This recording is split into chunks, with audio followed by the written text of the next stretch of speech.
illallah subhanallah walhamdulillah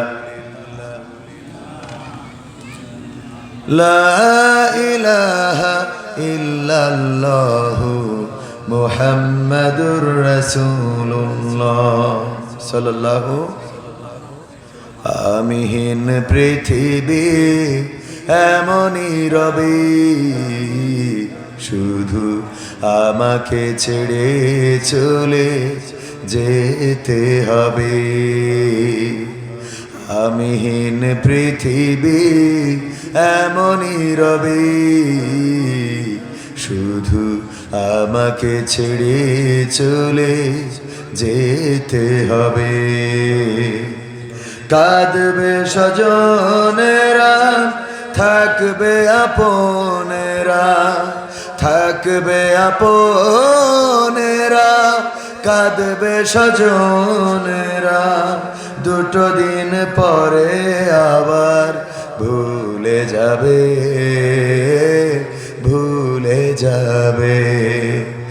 আমিহীন পৃথিবী এমনই রবে শুধু আমাকে ছেড়ে চলে যেতে হবে কতজন এলো গেল কেউ থাকে না কে কবে যাই চলে খোঁজ রাখে না কতজন এলো গেল কেউ থাকে না কে কবে যাই চলে খোঁজ রাখে না তাই আর ভাবি না আগের মতন তাই আর ভাবি না আগের মতন কে কে বলেছে কবে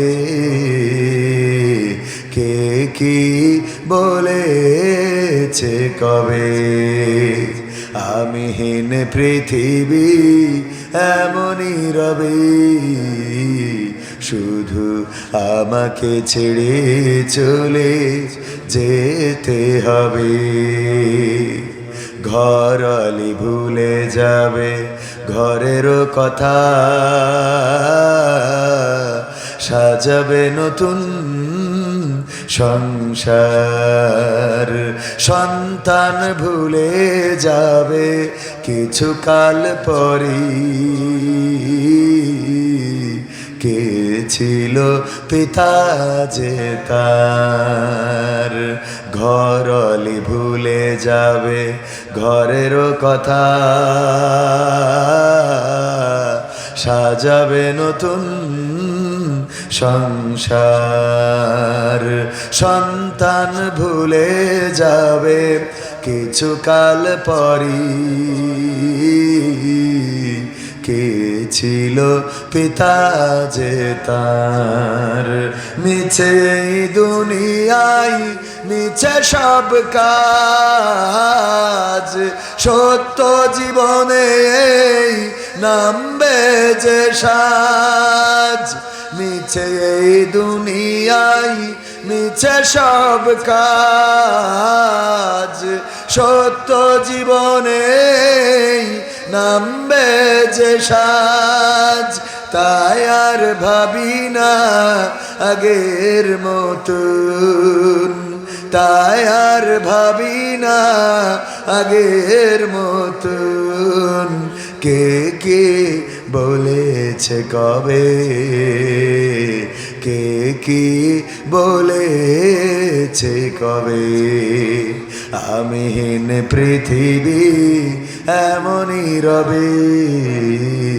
শুধু আমাকে ছেড়ে চলে যেতে হবে থাকবে স্বজনেরা কাঁদবে আপনেরা থাকবে স্বজনেরা কাঁদবে আপনেরা দুটো দিন পরে আবার ভুলে যাবে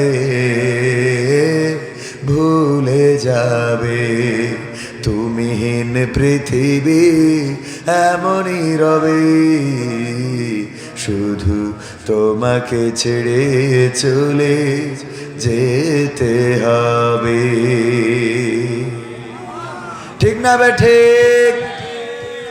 পৃথিবীর জায়গায় পৃথিবী দাঁড়িয়ে থাকবে, এই বাঁশবাগানের মতো থাকবে। সূর্য প্রতিদিন পূর্ব দিগন্তে ওঠে, পশ্চিমে অস্ত যায়। এমনই প্রতিদিনের ন্যায় সূর্য পূর্ব দিগন্তে উদিত হবে, আবার পশ্চিমে অস্তমিত হয়ে যাবে। বাঁশবাগানে পাখির কলকাকুলিতে মুখরিত হবে। সকালবেলায় ফজরের আজান দিবে মুয়াজ্জিন, সবাই ঘুম ভেঙে আবার মসজিদে, কেউ বা তার কর্মে ব্যস্ত হয়ে পড়বে।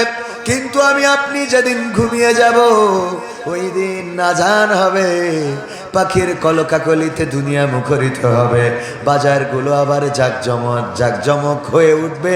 কিন্তু আমাদের ঘুম ভাঙবে না, চিরজনমের মতো বিদায় নিয়ে অন্ধকার কবরে পাড়ি জমাতে হবে।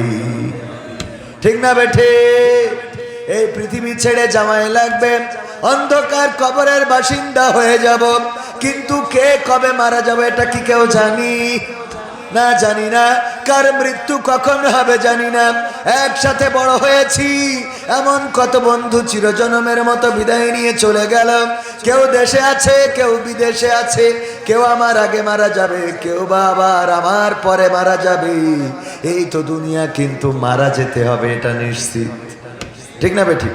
কেউ আগে কেউ পরে, কিন্তু মারা যে যাব এটা তো নিশ্চিত।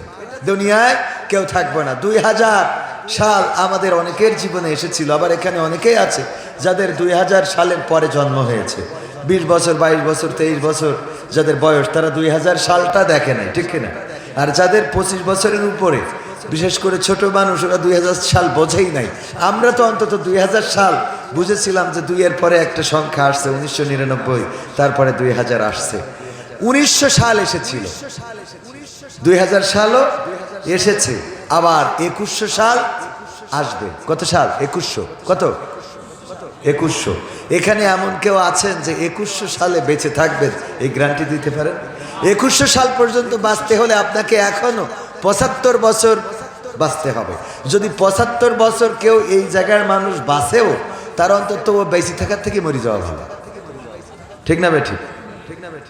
কারণ এমন অবস্থায় বাঁচবে যে অবস্থায় বাড়ির কেউ মূল্যায়ন করবে না, পুত্রবধূ সহ্য করতে পারবে না, সন্তান ইমাম ডেকে আনবে যে হুজুর একটু আসেন দিন, আমার বাড়ি তো সারাদিন টিভি চলে, মনে হয় ফেরেশতা আসতেছে না, আপনি একটু কোরআন পড়েন দিন, দেখি ফেরেশতা আসে কিনা। ঠিক কিনা? এরকম বাড়ি আছে না নাই? মসজিদে যে বলে হুজুর শুনেছি সূরা ইয়াসিন পড়লে নাকি মৃত্যু সহজে হয়। তার মানে তো ওই যে দুনিয়াতে তাড়াতাড়ি পাঠাতে চায়, সহজে হয় মানে কি, ওর তাড়াতাড়ি পাঠানোর ব্যবস্থা করো। ডাক্তারে আর হচ্ছে না, আজরাইলের ডাকতে হবে। কথা বোঝেননি তো? এই অবস্থায় আল্লাহ আমাদেরকে যদি বাঁচিয়ে রাখেন, নিয়ে যাবে। আমার বয়স এখন 37, 38-এর কাছাকাছি। তো 38, 75 বছর যদি বাঁচি তাহলে 100 পার হয়ে যাবে।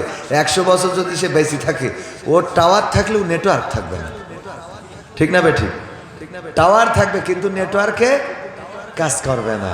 একটা বলবেন আর একটা শুনবে, খাইতে দিলে পেটের মধ্যে ঢুকবে না, হজম শক্তি কমে যাবে, মাঝে মাঝে নিজের কাপড়ের মধ্যে পায়খানা করবে, সেটা আবার গায়ে মাখাবে, ছোট্ট বাচ্চা শিশুর ন্যায় হয়ে যাবে। ভাইয়ের আমার, দুনিয়া যেহেতু ছেড়ে চলে যেতে হবে, সুতরাং যাদের পরকালের পরে বিশ্বাস আছে, যদি বিশ্বাস না থাকে সেটা ভিন্ন কথা। যে আপনি মৃত্যুর পরে চিন্তা করেন যে আপনার মৃত্যুর পরে কোনো জীবন নাই, এরকম মানুষ আছে না নাই?